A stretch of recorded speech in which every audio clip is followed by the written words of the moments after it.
अस्सलाम वालेकुम, मैं हूं शाज़ेब खानज़ादा।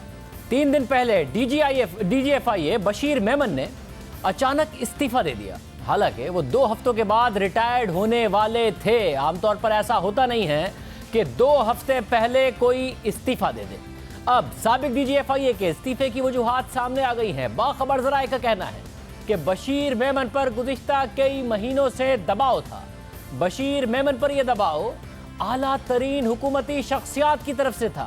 ये शख्सियात चाहती थी कि बशीर मेमन ऑपोजिशन के उन अराकीन के खिलाफ मुकदमा कायम करें जो हुकूमत पर सख्त तनकीद करते हैं। ज़राए के मुताबिक आला शख्सियात ने डीजीएफआईए से मुलाकातें की और उन पर दबाव डाला कि ऑपोजिशन की दोनों बड़ी जमातों के कायदीन और रहनुमाओं के खिलाफ केसेस तैयार किए जाएं, उन्हें गिरफ्तार किया जाए। मगर डीजीएफआईए ने ऑपोजिशन के खिलाफ मुकदमात कायम करने से मुआज़रत कर ली। इसके अलावा साबिक डीजीएफआईए पर जज अरशद मलिक वीडियो केस की तहकीकात के हवाले से भी दबाव था। इस हवाले से हमने साबिक डीजीएफआईए बशीर मेमन से राब्ता किया। हमारे नुमाइंदे जाहिद किशकोरी ने उनसे राब्ता किया तो उन्होंने इस मामले पर बात करने से फिल वक्त माजरत कर ली। ज़राए का कहना है कि नैब पर तनकीद हो रही थी कि वो अपोजिशन के खिलाफ मुकदमात कायम कर रही है, इसलिए एफआईए को इस्तेमाल करने की कोशिश की गई। ज़राए के मुताबिक आला हुकूमती शख्सियात की बात न मानने पर बशीर मेमन को ज़बरदस्ती छुट्टी पर भेजा गया और फिर उनकी रिटायरमेंट से कुछ दिन पहले इस्तीफा सामने आ गया और अब उनकी जगह पनामा जीआईटी के साबिक सरबराह वाजिद जिया को डीजीएफआईए तैनात कर दिया गया है, जिन्होंने आज वज़ीर आज़म से मुलाकात भी की। इस मुलाकात में उनके साथ वज़ीर आज़म के मामले खुफी बराए एहतसाब बैरिस्टर शहजाद अकबर भी मौजूद थे।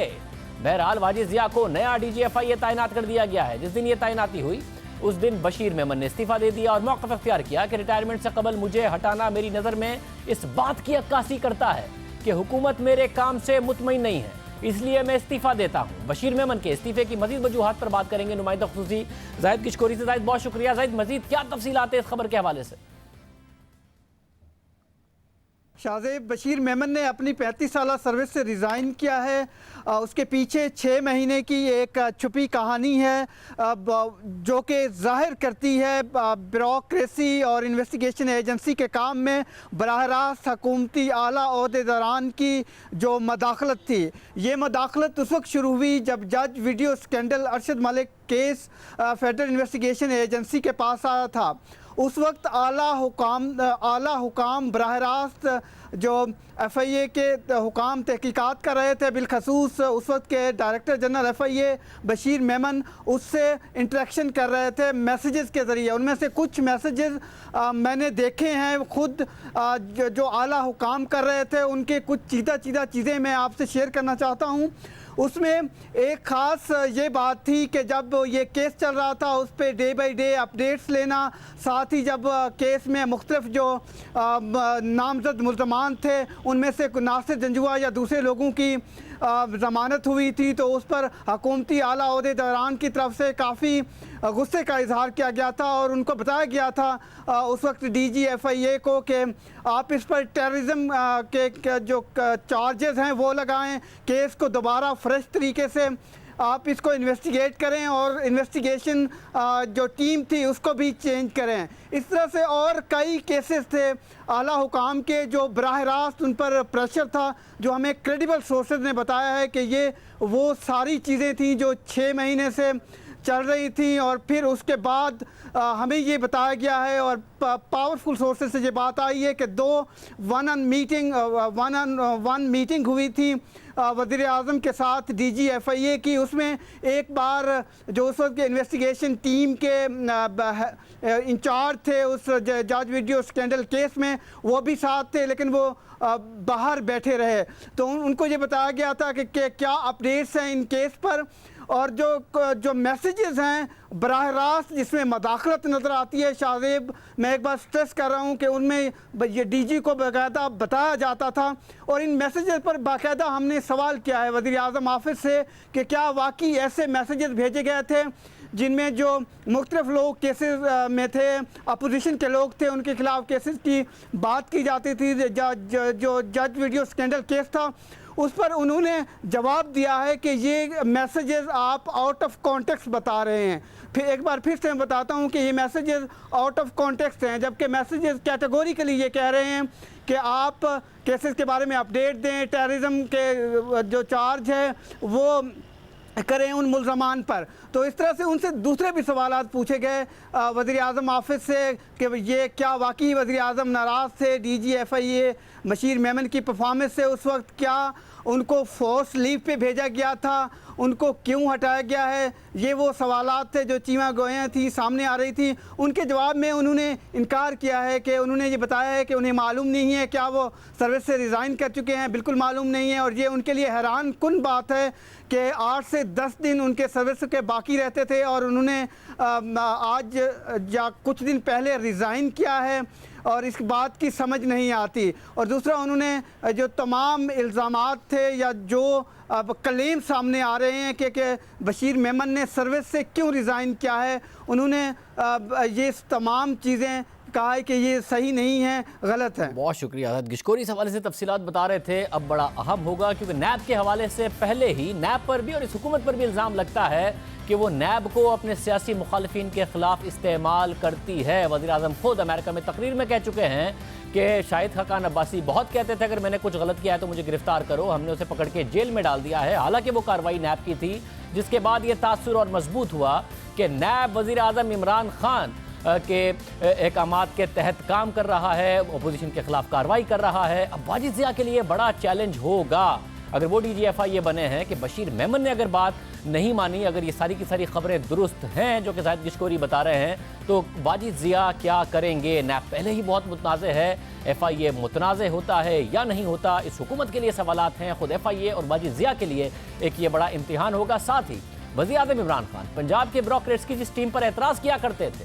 उन पर करप्शन और शहबाज शरीफ का फ्रंटमैन होने का इल्ज़ाम लगाया करते थे, अब उसी टीम के लोगों को बेहतरीन करार दे रहे हैं, पंजाब की तरक्की के लिए उनकी तैनाती अहम करार दे रहे हैं। दिलचस्प बात यह है कि वज़ीर आज़म इमरान खान ने पंजाब की ब्यूरोक्रेसी में तब्दीलियां करते हुए जिन अफसरान की अहम ओहदों पर तैनातियां की हैं, ये वही अफसरान हैं जो साबिक वज़ीर आला पंजाब शहबाज शरीफ के मनपसंद अफराद समझे जाते थे और उन्हें तहरीक इंसाफ की हुकूमत आने के बाद साइड लाइन कर दिया गया था। तहरीक इंसाफ की हुकूमत में आने से पहले वज़ीर आज़म इमरान खान ने उन पर इल्ज़ामात लगाए थे, मगर अब उन्हें दोबारा अहम जिम्मेदारियां सौंप दी गई हैं, जबकि वज़ीर आला पंजाब उस्मान बुज़दार के करीब समझे जाने वाले अफसरान को साइड लाइन कर दिया गया है।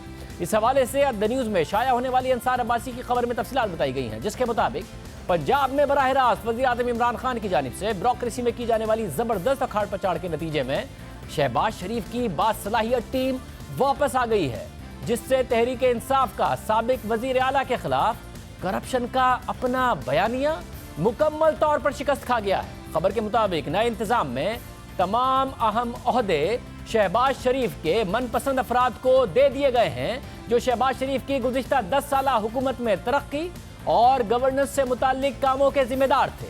उनमें से अक्सर अफसरान के पास अहम मंसूबों की जिम्मेदारियां थी जो नून लीग की पहचान समझे जाते हैं। उनमें orange train, Multan metro, underpasses और नंदीपुर पावर प्रोजेक्ट जैसे मंसूबे शामिल हैं। खबर के मुताबिक उस्मान बुज़दार की हुकूमत में जिन अफसरान को वापस लाया गया है, वो बराह रास्त शहबाज शरीफ के साथ चीफ मिनिस्टर सेक्रेटेरिएट में काम करते थे।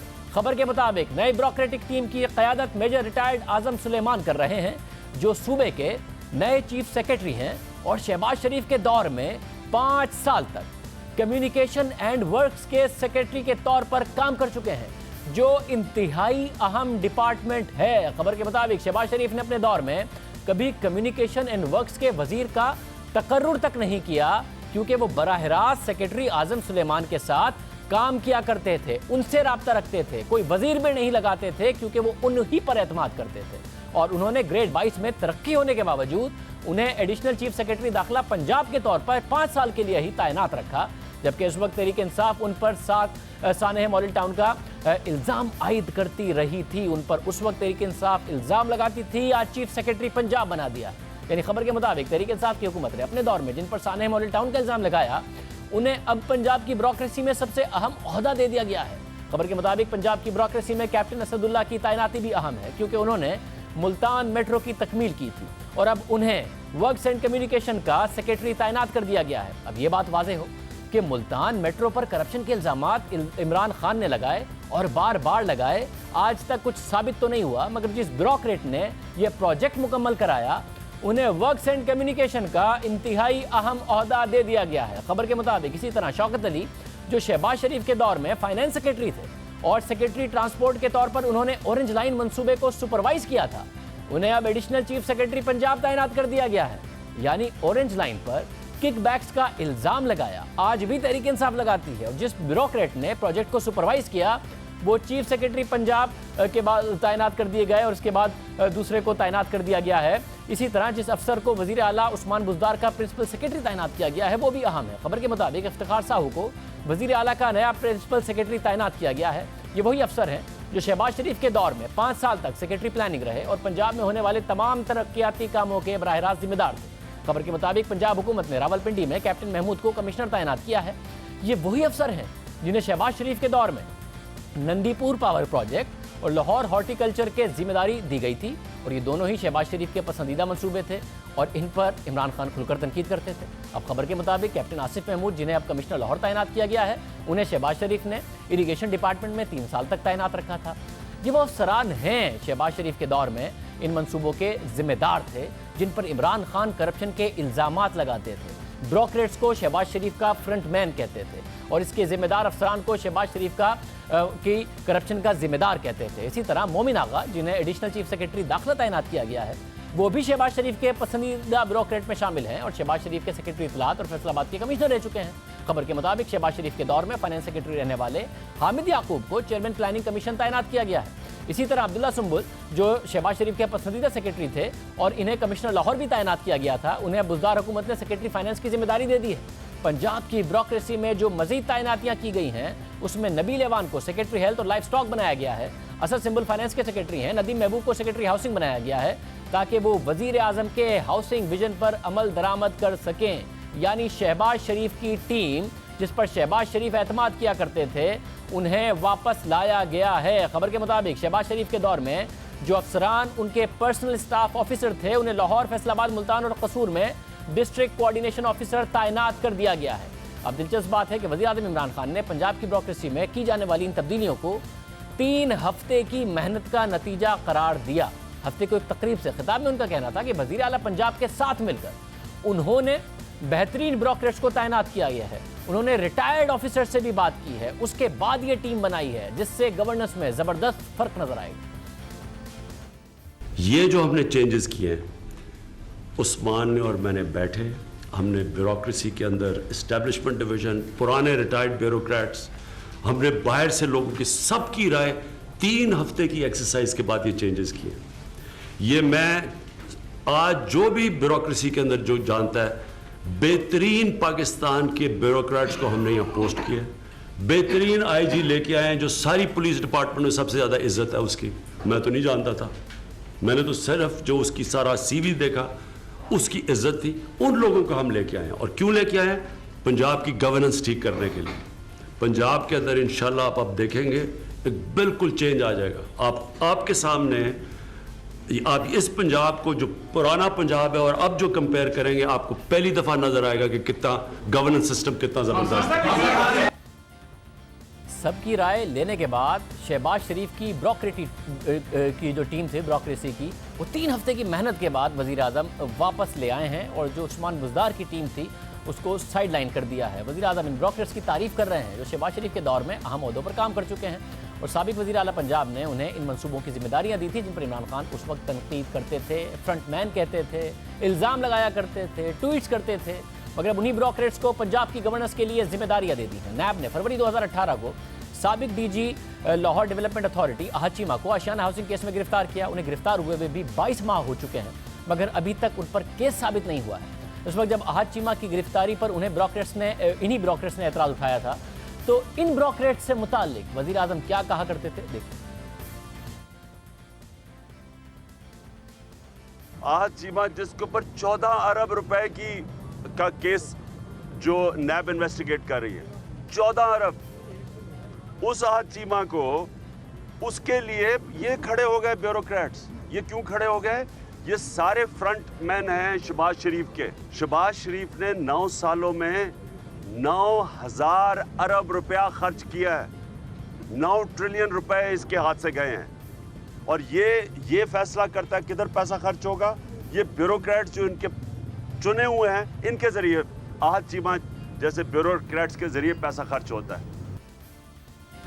और आज जिनको फ्रंटमैन कह रहे थे उनकी बहुत ज़्यादा तारीफें करके वापस शहबाज शरीफ की टीम में लगा दिया गया है। उस्मान बुज़दार साहब की टीम साइडलाइन कर दी गई है, मगर वज़ीर आला पंजाब उस्मान बुज़दार की तारीफ वज़ीर आज़म ने ज़रूर की। उन्होंने कहा कि उस्मान बुज़दार ने जिस तरह के इक़दाम उठाए हैं वो इस पर उन्हें दाद देते हैं, मगर मसला ये है कि वो उनकी पब्लिसिटी नहीं करते हैं, जिसकी वजह से लोगों को अच्छे कामों का पता नहीं चलता है।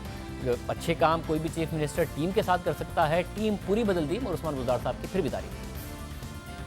चीफ मिनिस्टर पंजाब हैं, आपको दाद देता हूं कि जिस तरह के आपके मैंने जो देखे इनिशिएटिव्स आप ले रहे हैं। प्रॉब्लम ये है कि आप ये सीक्रेटली ये सारे इनिशिएटिव देते हैं, किसी लोगों को पता नहीं चलता, तो इसकी थोड़ी पब्लिसिटी भी कर दें कि वो कहते हैं जी अच्छे कामों में मैं अपना नाम सामने नहीं लाना चाहता। ज़रूरी है कि आप लोगों को भी बताएं कि आप क्या कर रहे हैं, क्योंकि मैंने जिस तरह के आपके इनिशिएटिव्स देखे हैं ये इंशाल्लाह पंजाब का आगे फ्यूचर बड़ा अच्छा नज़र आ रहा है। पर्टिकुलरली जिस तरह की जो आपने बड़े ज़बरदस्त इनिशिएटिव्स लिए हैं हर एरिया के अंदर, और ये आपको नज़र आएगा कि ये जो लग रहा है मुझे कि पंजाब लीड करेगा रिकवरी पाकिस्तान की, और इसमें चीफ मिनिस्टर साहब आपको मैं दाद देता हूँ। उस्मान बुज़दार का ऐसा क्या काम है जो आवाम को अगर नहीं पता चल रहा तो खुद तहरीक इंसाफ के इत्तेहादियों और वज़ीर आज़म के अपने वज़ीरों को नहीं पता चल रहा। पंजाब में लोगों ने कारकर्दगी पर इत्मीनान का इजहार नहीं किया। पंजाब में लोगों की रिजर्वेशन है, मुझे खुद रिजर्वेशन है, तो लेकिन मैं हुकूमत का हिस्सा हूँ, इसलिए मेरा एक तरीका और सलीका है काम करने का और बात करने का। और पंजाब में वाकई अमन व अमान का मसला है, महंगाई का मसला है, प्राइसेस पे लोगों ने लूट डाली हुई है, कोई पूछने वाला नहीं है। तो ये बुज़दार की नाकामी नहीं है? नहीं, मेरा ख्याल है अब वो सीख गया है, ठीक हो जाएगा। बुज़दार साहब को हम पूरी सपोर्ट कर रहे हैं, हम उसको समझा रहे हैं और समझाते हैं, जहाँ गलती करते हैं हम कहते हैं ये ना करें, तो उनका ये फ़ायदा कि वो हमारी बात सुन लेते हैं, तो वो कुछ ठीक हो जाता है काम। नहीं तो आप इस हुकूमत के इत्तेहादी ब्यूरोक्रेसी इतना वो सीरियस नहीं लेती ना जी, बुज़दार साहब को सीरियस नहीं मतलब लेते। कहीं भी सीरियसनेस नहीं है उस तरह। वो बेचारों को एक कम्युनिकेशन गैप है एक किस्म का। खान साहब कहते थे कि देखिए बुज़दार साहब ऑनेस्ट हैं, वो सीख जाएगा, तो ये 1 साल का तजुर्बा क्या बता रहे कि सीख रहे हैं वो? 1.25 साल का तजर्बा तो यही है कि हो रहा है, बस चल रहा है। वज़ीर आज़म को कारकर्दगी नज़र आ रही है, इत्तेहादियों को नज़र नहीं आ रही है। वज़ीर आज़म को टीम भी उस्मान बुज़दार की समझ में नहीं आई, उन्हें साइडलाइन करके शहबाज शरीफ की टीम भी ले आए हैं। साथ ही जिन्हें उस्मान बुज़दार की कारकर्दगी अवाम को बतानी है, वज़ीर आज़म उनसे भी मुतमईन नहीं है। बार बार पंजाब के तर्जुमान बदले जा रहे हैं। आज एक बार फिर हुकूमत का तर्जुमान बदल दिया गया है। मियां असलम की जगह फयाजुल हसन चौहान को दोबारा वज़ीर इत्तलात पंजाब बना दिया गया है। इससे पहले जब तहरीक इंसाफ की पंजाब में हुकूमत बनी थी तो पहले तर्जुमानी के लिए फयाजुल हसन चौहान का इंतखाब किया गया। उन्होंने मुतनाज़ बयानात दिए, काबिल मज़म्मत बयानात दिए गए, उन्हें काबीना से निकाला गया, फिर काबीना में लगाया गया, आज फिर वज़ीर इत्तलात बना दिया गया। मगर उनको निकाले जाने के बाद शमशाम बुखारी, फिर मियां असलम इकबाल को वज़ीर इत्तलात बनाया गया। वज़ीर आला पंजाब का ख़ास तौर पर अपना तर्जुमान थे शहबाज गिल साहब, उन्हें भी हटा दिया गया। 13 सितंबर को उन्हें हटाया गया। तो तहरीक इंसाफ की हुकूमत इसी तरह 15 माह में 5 IG पंजाब तब्दील कर चुकी है। अगर सब इतना अच्छा है कि नज़र नहीं आ रहा तो 5 IG क्यों बदल दिए? इसके अलावा गुज़िश्ता हफ्ते ही शुएब दस्तगीर को नया IG तैनात किया गया है। ब्यूरोक्रेसी को बदला, पुलिस अफसरान को बदला, तर्जुमानों को बदला, मगर पंजाब में तब्दीली वज़ीर आज़म को दिख रही है, आवाम को नहीं नज़र आ रही है। अब क्या नज़र आएगी? सीनियर सहाफ़ी और तज़कियाकार सुहेल वड़ाई साहब हमारे साथ मौजूद। वड़ाई साहब बहुत शुक्रिया। वड़ाई साहब अब टीम तो आ गई है शहबाज शरीफ साहब की, मगर शहबाज शरीफ साहब खुद जाने जाते हैं काम करने के लिए कि वो विजन उनका होता था, मेट्रो प्रोजेक्ट उन्हें समझ में आ गया, ऑरेंज लाइन उन्हें समझ में आ गया, वेस्ट मैनेजमेंट समझ में आ गया, सेफ सिटी प्रोजेक्ट समझ में आ गया, तो वो प्रोजेक्ट खुद सोचते थे, फिर ब्यूरोक्रेट उससे मुंतखब करते थे और उस ब्यूरोक्रेट को पूरी सपोर्ट देते थे, फाइनेंशियल सपोर्ट देते थे कि फ़ंड उसको सारे के सारे मिल जाएं, एग्जीक्यूशन हो जाए, चीफ मिनिस्टर हाउस ऑफिस की उसको पूरी सपोर्ट होती थी। अब अगर टीम वही आ गई है तो उस्मान बुज़दार में भी वही विजन, वही सपोर्ट देने की सलाहियत है कि डिलीवरी वैसी हो जाए या उससे भी बेहतर हो जाए जैसा कि वज़ीर आज़म दावा कर रहे हैं? मेरा ख्याल है कि जो जमहूरी निज़ाम है और ख़ासकर जो पार्लिमानी निज़ाम है, इसमें जो ब्यूरोक्रेट है उसकी तरबियत की जाती है मैनेजमेंट के लिए, उसकी विजन के लिए जो है वो ट्रेनिंग ही नहीं है। For example vision will come from the politician, from the top chief executive की तरफ से, और उसको इम्प्लीमेंट जो है वो ब्यूरोक्रेट्स करेंगे। अब सवाल ये है कि बुज़दार साहब पहले जो वीएन दे रहे थे, क्या वो वीएन इम्प्लीमेंट नहीं हो रहा था जो अब इम्प्लीमेंट होगा? और अगर फ़र्ज़ करें ये वाइस वर्सा है कि वीएन ब्यूरोक्रेसी ने देना है, तो फिर तो इसका मतलब है ना जमहूरियत हुई ना निज़ाम हुआ, कि बेचारा वो जो है मजबूर महज बन जाएगा चीफ मिनिस्टर, तो वो भी गलत होगा। और ना मेरा ख्याल है खान साहब ये चाहेंगे, ना पार्लियामान ये चाहेगी। तो मेरा कहने का मतलब ये है कि असल बात यह है कि ये काट जो है वो घोड़े के पीछे लगाने की बजाय घोड़े के आगे लगाई जा रही है। ब्यूरोक्रेसी का काम है चीफ मिनिस्टर के आर्डर्स को फॉलो करना, इम्प्लीमेंट करना। सवाल यह है कि किस ब्यूरोक्रेट ने उनके आर्डर्स को पहले फ्लाउट किया था। और दूसरा ये है कि असल मसला है नहीं ये, असल मसला है कि ख़राबी ऊपर है, ब्यूरोक्रेट्स में ख़राबी नहीं थी, क्योंकि आप एक एक वजारत के, एक एक महकमे के 10-10 दफ़ा वज़ीर बदल चुके हैं। जो एवरेज टेन्योर है वो 3 महीने है पंजाब के अंदर। और फिर वही बात कि पहले कहा गया कि ये माफिया के नुमाइंदे थे, ये काम नहीं करते थे, और अब जितने लोग आए हैं ये सारे पिछली हुकूमतों में काम कर चुके हैं। तो और बड़े ये जो अब चीफ सेक्रेटरी साहब हैं हमारे, ये उस वक्त भी बड़े मुअस्सर थे, ये सेक्रेटरी दाखिला भी रहे हैं, सेक्रेटरी कम्युनिकेशन भी रहे हैं शहबाज साहब के ज़माने में। तो आप कैसे कह सकते हैं कि आप ऐसे लोग ले आए हैं जो पिछली टीम से मुख्तलिफ है? और अगर शहबाज साहब की टीम ने खेलना है तो उसके लिए फिर शहबाज साहब भी लाए ना। अगर शहबाज साहब के बगैर वो टीम कैसे खेलेगी? आप एक बुज़दार साहब जो हैं वो या तो शहबाज साहब के कम से कम कपड़े, हैट वही अपना लें ताकि लोगों को यही धोखा हो कि शहबाज साहब बैठे हैं। अच्छा, अब ये जो टीम वापस आ गई है, ज़ाहिर है वैसे इन सब की बड़ी अच्छी रेपुटेशन थी ब्यूरोक्रेट्स की कि जी बड़े कॉम्पिटेंट हैं, डूअर हैं, काम करते हैं, फाइनेंशियल इंटेग्रिटी पर भी सवाल नहीं उठते थे। बट खुद इमरान खान साहब ने इनके ऊपर सवाल उठाए थे, दोबारा इनको ले आए हैं। तो ये बताएगा कि खैबर पख्तूनख्वा में तो जो लोगों के लिए क्राइटेरिया था वो MMA की और ANP की हुकूमत थी, और ज़ाहिर तहरीक इंसाफ ने उससे बेहतर काम किया तो लोगों को पसंद भी आया। पंजाब में जो लोगों का क्राइटेरिया है वो शहबाज शरीफ की हुकूमत है, तो ज़ाहिर है उस्मान बुज़दार साहब की जो परफॉर्मेंस है वो एक्सपोज भी ज़्यादा होती है, कंपैरिजन बहुत मजबूत कंपैरिजन है। आपको लगता है अगर यहाँ से अब नहीं डिलीवर करते वो तो तहरीक इंसाफ को बड़ा नुकसान होगा, और पंजाब ज़ाहिर है बहुत बड़ा एक सियासी नुकसान का बाइस बन सकता है वज़ीर-ए-आज़म इमरान खान के लिए? मेरा ख्याल है सियासी नुकसान उन्हें बहुत हो गया है, और अगर ये मज़ीद इसको डिले करेंगे तो इन्हें मज़ीद सियासी नुकसान होगा। उसकी वजह यह है कि डिलीवरी ज़ीरो के करीब है। फेडरल कैबिनेट के अक्सर लोग खान साहब के सामने जिस भी राय का इजहार करें प्राइवेटली ऑफ द रिकॉर्ड, वो बुज़दार साहब से मुतमिन नहीं है। पंजाब काबीना और पंजाब में उनके जो इत्तेहादी हैं, अभी ये जो क्राइसिस था वो मीटिंग्स में जाके तो बुज़दार साहब की तारीफ़ करते हैं, लेकिन किसी इंटरव्यू में कोई भी एक ऐसा इंटरव्यू नहीं आया जिसमें ये कहा गया हो कि बुज़दार साहब बड़े विनर हैं, उनकी बड़ी अच्छी कारकर्दगी है और पंजाब बड़ा अच्छा चल रहा है। हर एक ने अपने अपने तहफ़्फ़ुज़ात का इजहार किया है स्वाए खान साहब के। लेकिन मुझे यकीन है कि जब मज़ीद दबाव बढ़ेगा तो खान साहब विल रियलाइज़, और मेरा ख़्याल है कि फरवरी मार्च तक ये दबाव बढ़ेगा, क्योंकि अभी और मामलात में लोग उलझे हुए हैं। तो ये वक्ती तौर पर ब्यूरोक्रेसी की तब्दीली एक वक्ती रिलीफ हो सकता है PTI के लिए, लेकिन ये मुस्तकिल हल नहीं है। मुस्तकिल हल इनको क़यादत के अंदर ही करना पड़ेगा, सूनर द बेटर।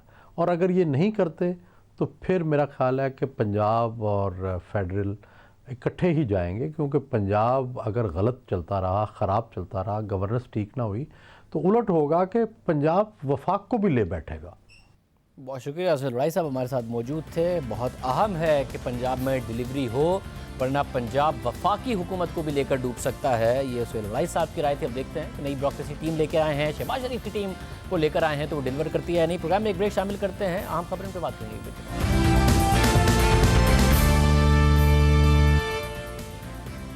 आपको प्रोग्राम के शुरू में अहम खबर दी थी, साथ ही DGFIA बने वाजिद ज़िया, और जब आज उनकी वज़ीर-ए-आज़म से मुलाकात हुई तो मौजूद थे एसिड रिकवरी यूनिट के सरबरा शहजाद अकबर साहब। तो सवाल उठ रहा था कि इंटीरियर मिनिस्टर क्यों नहीं है शहजाद अकबर साहब क्यों? और अब खबर आई है कि शहजाद अकबर साहब को मुआविन ख़ुसूसी बराए एहतसाब और उमूर दाखिला मुकर्रर कर दिया गया है।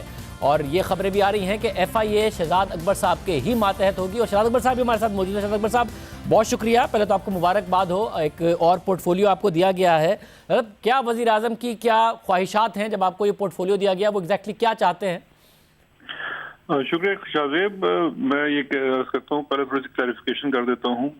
Minister interior he minister of interior हैं, सिर्फ मुझे क्योंकि स्पेशल असिस्टेंट हैं उसमें इंटीरियर में उनका हाथ बटाना है, तो इसलिए एडिशनल जिम्मेदारियां दी गई हैं। मेन टास्क हमारे सामने आप समझते हैं FATF का बड़ा चैलेंज है इकॉनमी रिवाइवल पे, जहाँ पे काम हो रहा है, लेकिन इकॉनमी रिवाइवल के साथ साथ हमें बड़ा एक फोकस की जिसके अंदर हमें स्पेशली मनी लॉन्ड्रिंग की चीज़ों को लेके और स्पेशली जो इमर्जिंग चैलेंजेस हैं साइबर क्राइम के, उसके ऊपर बड़ा फोकस करना है, जिसके अंदर FIA की रीस्ट्रक्चरिंग भी है, इम्प्रूवमेंट है ह्यूमन रिसोर्स डेवलपमेंट में उसके अंदर।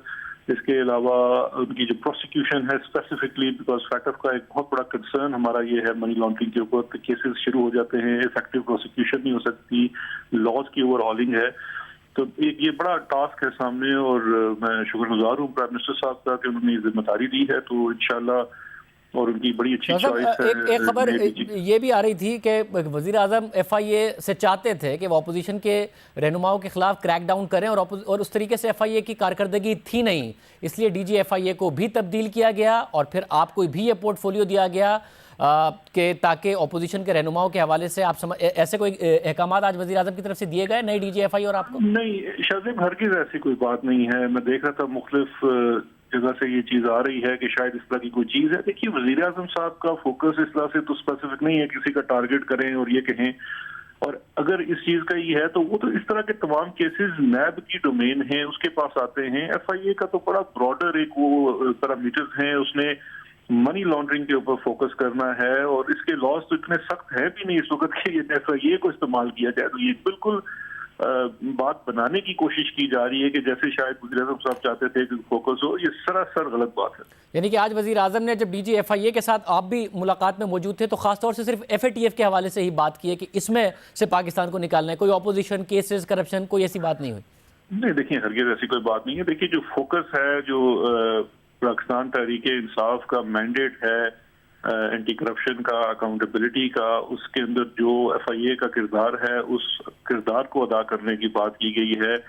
उसके साथ साथ जो FIA के लिए सबसे ज्यादा जो उसकी रीस्ट्रक्चरिंग की बात की गई है उसके अंदर, देखिए इस वक्त मैं समझता हूँ FIA के अंदर सबसे लोली पेड ऑर्गेनाइजेशन है। नए DG साहब को ये भी कहा गया है कि आपने इसमें ज्यादा बेहतरी, क्योंकि FIA से लोगों को शिकायतें भी हैं कि FIA लोगों को बेजा तंग करती है, बिजनेसमैन को तंग करती है, इस तरह की चीजें हैं, करप्शन के इनके ऊपर हैं। तो उस चीज को भी सामने रखते हुए उन्हें पूरा सिर्फ ये एक फर्स्ट कॉल ऑन थी जो नए DG हैं उनकी, जो कि एक प्रोसेस का हिस्सा होता है, तो उनको यही बताया गया है कि आपने इसके ऊपर फोकस करना है, स्पेशली रीस्ट्रक्चरिंग। उसके बाद रिजल्ट क्या है कि आपको मनी लॉन्ड्रिंग के चैलेंजेस को, साइबर क्राइम के चैलेंजेस को, इमिग्रेशन रिलेटेड चीजों को, डिपोटीज के इश्यूज होते हैं, नैब का वो सारा जो किरदार इसका FIA का, उसको सामने लेके चीजों को एड्रेस किया गया है। बहुत शुक्रिया। मिर्ज़ा शहजाद अकबर साहब हमारे साथ मौजूद थे, बता रहे थे कि वज़ीर आज़म ने ख़ास तौर से FATF के हवाले से और FIA के हवाले से जो मामलात हैं इसलिए ये आज मुलाकात भी हुई थी। प्रोग्राम में आगे बढ़ते हैं। मईशत के हवाले से मस्बत खबरें सामने आ रही हैं। मईशत में इस्तेहकाम के इशारे मज़ीद वाज़े हो रहे हैं। नवंबर में दरामदाद में 17.5% कमी और बरामदाद में 9.6% का इजाफा देखा गया। और अब मूडीज़ ने पाकिस्तान की रेटिंग्स B3 पर बरकरार रखते हुए उसका आउटलुक मनफी से मुस्तहकम कर दिया है। इसकी वजूहात के बारे में मूडीज़ का कहना है कि बैलेंस ऑफ पेमेंट यानी बैरूनी खसारे में मजीद कमी आई है, पाकिस्तान की मईशत पर खतरात में कमी आई है। हालांकि ज़र मुबादला के ज़खायर अब भी कम हैं और उन्हें दोबारा बनने में वक्त लगेगा। IMF के प्रोग्राम में दिए गए फिस्कल रिफॉर्म से भी मईशत में मजीद इस्तेहकाम आएगा, ये भी मूडीज़ का कहना है। इसके अलावा स्टॉक मार्केट का इंडेक्स भी हमें नज़र आया इस रिपोर्ट के साथ साथ कि तहरीक इंसाफ की हुकूमत में आने के बाद 42,450 की सतह से गिरकर 28,000 तक की सतह तक चला गया था और फिर उस वक्त बहुत ज़्यादा गैर यकीनी की सूरत हाल थी। तहरीक इंसाफ ये फैसला नहीं कर पा रही थी कि उनके पास IMF के पास जाना है नहीं जाना, और अब उसमें भी रिकवरी नज़र आ रही है। आज एक दफ़ा फिर 40,000 से ऊपर स्टॉक मार्केट का इंडेक्स चला गया। मार्केट में एतमाद नज़र आया है, यानी कि इस वक्त मईशत में इस्तेहकाम के जो इशारे नज़र आ रहे थे वो वाज़े तौर पर और मजबूत हो रहे हैं। मूडीज़ भी अपनी आउटलुक में यही बता रहा है। अब देखते हैं कि मईशत को ग्रोथ की जानिब ये हुकूमत किस तरीके से ले जा पाती है। प्रोग्राम में एक ब्रेक शामिल करते हैं, खबर पर बात करेंगे एक ब्रेक के बाद।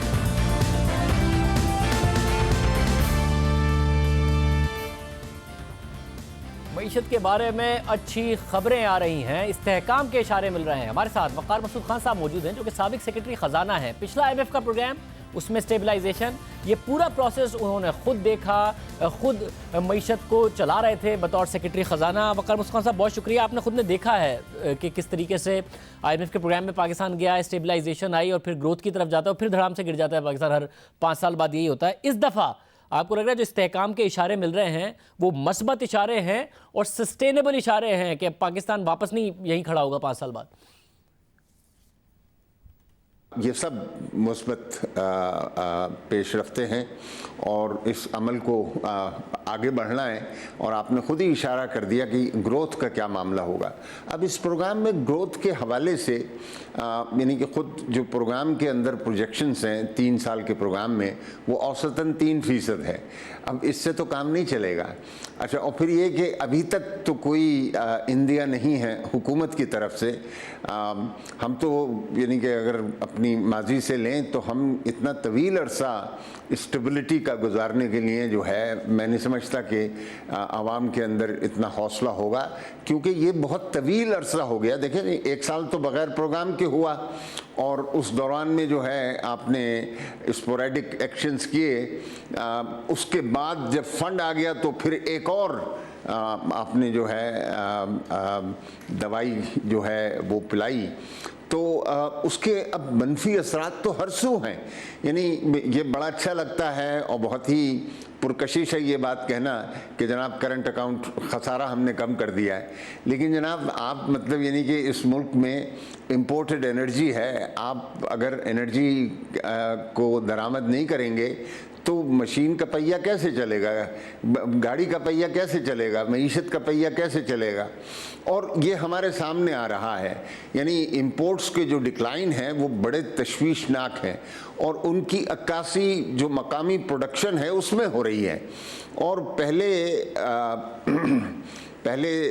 3 माह के अंदर जो है जो हमारे पास डेटा आया है तो तकरीबन 6% की जो है प्रोडक्शन डाउन है। अब ये 6% की प्रोडक्शन डाउन होना और इतने की सेक्टर्स में like automobile, iron and steel, cement, तो ये जो है, और यहाँ पे आपको मालूम है लोगों को फारिग भी किया जा रहा है। ये प्लांट्स जो हैं आधे महीने चल रहे हैं और नागे हो रहे हैं। तो मतलब ये नहीं, एक कुदरती इसका नतीजा है कि अगर आप एक हद से ज़्यादा इंपोर्ट्स को दबाएंगे, और इंपोर्ट्स बड़े अजीब तरीके से दबी हैं। एक तो जो डिवैल्यूएशन का असर पड़ा, दूसरा यानी हमारा मैक्सिमम टैरिफ 20% है और उसमें 7% का इजाफा किया गया, 27% जो है। और फिर यानी चेयरमैन साहब इस बात का गिला भी करते हैं कि मेरी तो परफॉर्मेंस अच्छी है बट फॉर इंपोर्ट्स, कि वो जो इतनी उसमें गिरावट आई है उसकी वजह से मेरी FBR की रिसीट्स कम हो रही है, कस्टम्स रेवेन्यूज कम हो रहा है। तो ये अब किसी मौके पे इन्हें सोचना होगा। आपके सामने इन्फ्लेशन की भी कैफियत है। वैसे मगर इन्फ्लेशन नज़र आ रहा है कि कम से कम अब कंट्रोल में आ रही है और शायद आने वाले दिनों में, ज़ाहिर है कुछ कंसर्न्स दिखाए स्टेट बैंक ने अपनी हालिया मॉनेटरी पॉलिसी स्टेटमेंट में कि सिंगल डिजिट में इन्फ्लेशन भी चला जाए, सिंगल डिजिट में शरह सूद भी चली जाए, 13.25% पर है, मगर उसमें तेज़ी से कमी, उसके इशारे आपको नहीं लग रहे कि हो जाएगा ये और फिर ज़ाहिर है उससे इन्वेस्टमेंट हो? मुझे तो याद नहीं है कि माज़ी करीब के अंदर हमने इन्फ्लेशन की ये हालत देखी हो। और ये सारा का सारा इन्फ्लेशन जो है, जो परेशान कुन इन्फ्लेशन है, वो फूड इन्फ्लेशन है। 15% बमुकाबला पिछले साल जो है वो फूड इन्फ्लेशन है। अब ये तो अच्छा, और इसमें तमाम न सिर्फ ये कि सब्जियां और तरकारियां शामिल हैं, बल्कि इसमें आपका वीट भी शामिल हो गया, दालें भी शामिल हो गई। तो ये तो मतलब लोग आपके सामने हैं, बिलबिला रहे हैं इन बातों से। जैसे मगर आपको लगता है कि ऐसे सिनेरियो की तरफ हम जा रहे हैं कि जिसमें इंटरेस्ट रेट कम हो जाए, इन्फ्लेशन कम हो जाए, उसके बाद उस कम इंटरेस्ट रेट की वजह से इन्वेस्टमेंट हो जो कि इंपोर्ट सब्स्टिट्यूशन का बाइस बने, उस तरफ हम आहिस्ता आहिस्ता जा रहे हैं? शाहज़ेब साहब, मुझे तो बज़ाहिर नज़र नहीं आता, यानी कि जिस दिल जमाई के साथ स्टेट बैंक और उसकी मॉनेटरी पॉलिसी कमेटी 13.25% पे खड़ी हुई है, ये तो मतलब हम तो रोते रोते थक गए एक तरह से इसके दरख्वास्त करते हुए कि भाई इसे नीचे लेकर आएँ। ये इन्फ्लेशन, ये जो इंटरेस्ट रेट है, इससे बदहाली हो रही है। इससे लोगों को, यानी कि आप कोई बैलेंस शीट उठा के देख लें और वहाँ पर फिनोमिनल इंक्रीज़ है जो उनकी फाइनेंस कॉस्ट है हर किसी की अक्रॉस द बोर्ड। तो ये किसको सिर्फ बैंकों की बैलेंस शीट बढ़ रही है। बहुत शुक्रिया। वकार मसूद खान साहब हमारे साथ मौजूद थे। इंडस्ट्री की तरफ से भी ये गिला आ रहा है, मगर इस्तेहकाम के इशारे इस वक्त मईशत में ज़रूर नज़र आ रहे हैं। प्रोग्राम में आगे बढ़ते हैं। 1 साल 11 माह पहले एक बाप ने अपने बेटे को खो दिया। उसके बेटे पर दहशतगर्द तंजीम से ताल्लुक़ का इल्ज़ाम लगा और उसे पुलिस मुकाबले में मार दिया गया। फिर उस बाप ने बेटे की बेगुनाही साबित करने के लिए इंसाफ के हुसूल की लड़ाई शुरू की, मुकदमा किया। तहकीकात हुई तो साबित हुआ कि उसका बेटा बेगुनाह था। अदालत ने भी उनके बेटे को बेगुनाह करार दिया, मगर बेटे के कत्ल में मुलविस पुलिस अफसर राव अनवार पर इल्ज़ाम साबित नहीं हुआ, जिसने मावराए अदालत 444 कत्ल किए, ये उन पर इल्ज़ाम है। ये नकीबुल्लाह महसूद के वालिद मोहम्मद खान की कहानी है, जो इंसाफ की लड़ाई लड़ते लड़ते बीमार हो गए, मगर बीमारी के बावजूद जिद्दोजहद करते रहे। बेटे की बेगुनाही साबित करने के बाद वो कातिल को अंजाम तक पहुंचाने की कोशिश करते रहे। वज़ीर आज़म इमरान खान जब वज़ीर आज़म नहीं थे, उन्होंने उनसे वादा किया कि आपके बेटे को इंसाफ दिलाएंगे। राव अनवार की अदम गिरफ्तारी के खिलाफ मुजाहरे हुए, जिसके बाद सुप्रीम कोर्ट ने उसका उस ज़माने में नोटिस लिया। फिर राव अनवार कुछ दिन रूपोशी के बाद सुप्रीम कोर्ट के सामने पेश हो गए, जिसके बाद उन्हें कराची मुंतकिल कर दिया गया। फिर बाद में अदालत ने राव अनवार को ज़मानत पर छोड़ दिया। इस ज़मानत के खिलाफ भी इस बूढ़े बीमार बाप ने आवाज़ उठाई। गुज़िश्ता माह 18 नवंबर को व्हील चेयर पर बैठे नकीब के वालिद का आखिरी वीडियो बयान आया, जिसमें उन्होंने राव अनवार के खिलाफ कार्रवाई की अपील की। नकीब के वालिद कभी सुप्रीम कोर्ट जाते, कभी Islamabad high court, Sindh high court, Karachi की इंसदादी दहशतगर्दी की अदालत जाते रहे, समातों पर पेश होते रहे, केस चलता रहा, समातें होती रही। इस केस में अभी तक पेशरफ्त नहीं हुई है, मगर नकीब के वालिद बीमारी के बावजूद केस की पैरवी करते रहे। कुछ महीने पहले उन्हें कैंसर की तशखीस हुई। वो इस केस में मुद्दई थे, इसलिए उन्हें अदालत में पेश होकर गवाही देनी थी, मगर बीमारी की वजह से उनके लिए अदालत में पेश होना मुमकिन नहीं रहा। तब भी वो हार नहीं माने और अब वो इंतकाल कर गए हैं। बेटे को इंसाफ नहीं दिला सके। वज़ीर आज़म इमरान खान ने भी इंसाफ का वादा किया था। इजाज़त दीजिए, अल्लाह हाफ़िज़।